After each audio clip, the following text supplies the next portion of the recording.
Итак, друзья, как видите, у нас двигатель сейчас работает. И как бы сосет воздух. Вот тут планчик тут. Соединяем планчик. И услышим звук. Отсоединяем. Звук уменьшается.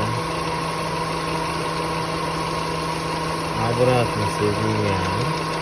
Звук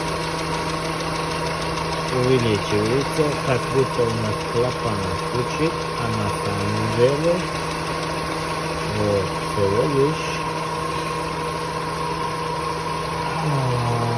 изменение геометрии испарителя на холостом ходу.